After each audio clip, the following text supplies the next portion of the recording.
As we come to the end of an interesting day, I now invite Mr. Ravi Reddy, Co-Chair, Insurance Committee, Bombay Chamber, and ED Beacon Insurance Brokers to sum up the day's proceedings.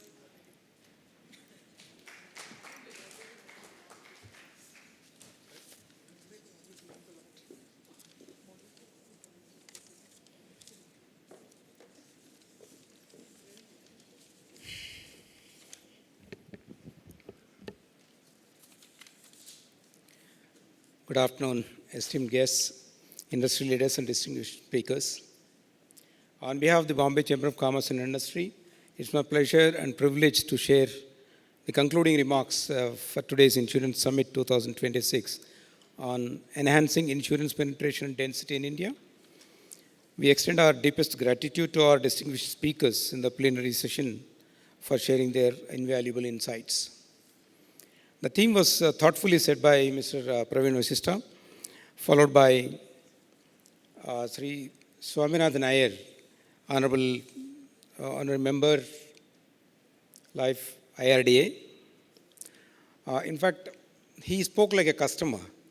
While speaking on his regulator's vision for 2030 and also on insurance for all by 2047, in fact, he spoke like a customer, like anything you design, or the way you attend to the grievances, or the way you settle the claims, keep the customer as the center, giving his own personal examples, which is very good, gives food for thought for all those forming and creating policies. Mrs. Girija Subramanian, CMD in India, has enriched the dialogue with her compelling special address.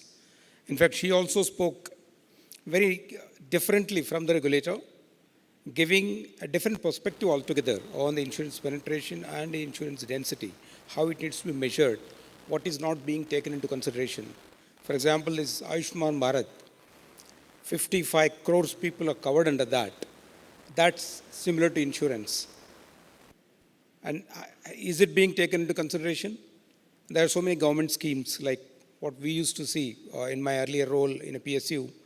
The number of schemes, insurance schemes run for the government by the PSU, it's enormous. The numbers covered and the numbers of claims settled and the amounts of claims delivered, disbursed, is enormous. But that is not being taken into consideration in many aspects. Also, the level playing field also is not there. I think someone very rightly put it on the query raised. One of the panelists very rightly said, for running this kind of government schemes, there should be a separate PSU insurance company where they don't need to work for profit, but they certainly can operate to take care of these needs of the public, where the penetration can be easily increased. And Mr. Amit Roy has provided strategic perspectives from the insurance aspect and from the insurance sector. And he also spoke, in fact, more like a regulator. The regulator spoke like a customer, and Mr. Amit Roy, in fact, was speaking and batting for the regulators, which is very, very appreciable. He has enumerated the number of good things the industry has done, the number of claims that are settled, the quantum of claims that are being settled, and the percentage of claims that are settled. If you look at the data, it's almost what stands anywhere from 90 to 98% of the claims being settled. But what is talked about more is that 1-2% not settled.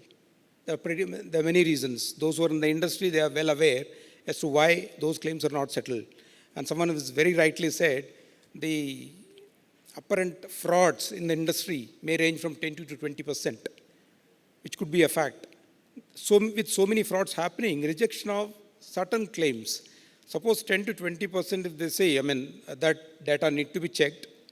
If that much of a percentage of claims are fraudulent, but then the claims which are rejected constituting only 2 to 10%, then they are reasonable in rejecting such customers. That means such frauds are being detected and being rejected. 1. 2, even the policy coverage also is being seen, whether it is like the customer negotiates for premium, reduction of premium at the time of taking the policy.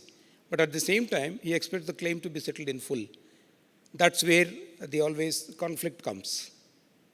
Once customer is ready to pay the adequate premium, that's what in the last part we were discussing, all the stakeholders, including the customers, get benefited.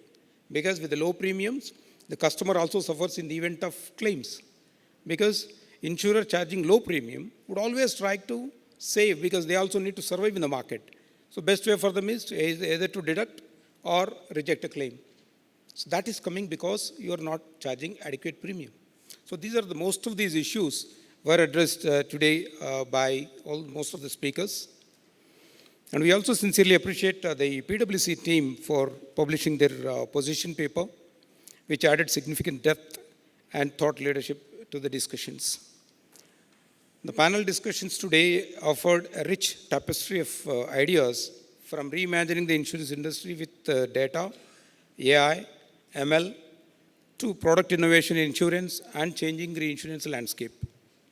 We thank all the moderators and the panelists for these engaging and forward-looking conversations. Let us carry forward the shared vision of building a more inclusive, innovative, and resilient insurance ecosystem that reaches every corner of India. Thank you all for your valuable presence, participation, and commitment towards shaping the future of insurance in our nation. Thank you.